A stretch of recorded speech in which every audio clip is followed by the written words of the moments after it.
ही पखी ॾिसूं असां जेके बि हिते उड़ी रहिया आहिनि दरिया सिंध ते न, ही सभु पखी जेके मुहाणा मच्छी मारे रहिया आहिनि उन्हनि जे मथां न ही लामारा ॾेई रहिया आहिनि। ऐं जेको आहे सो का बि मच्छी जो जेको आहे सो बचो नंढो खणण लाइ बिल्कुलु बेचैन बिल्कुलु जेको आहे सो परेशान आहिनि। जीअं पाण चवंदा आहियूं जीअं यकदमि हुनखे खणी खसे आहे, खणी वञण खाइण आहे।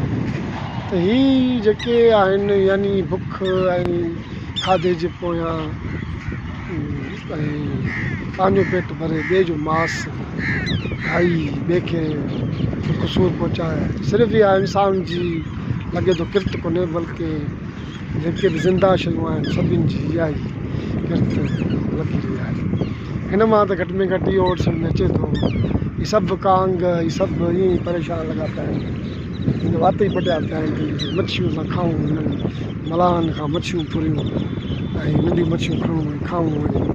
लामारा आहिनि जेको आहे सो मच्छियूं खणण चकर में नंढा नंढा बच्चा मच्छियुनि जा उहे बि खाधे जे चकर में अची यार में फासनि था, हे वरी उन्हनि खे खाइनि था।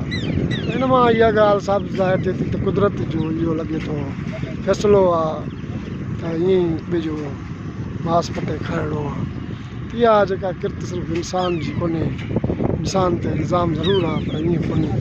ही सभु पखी परिंदा जानवर सभु लॻे थो ईअं ई आहे।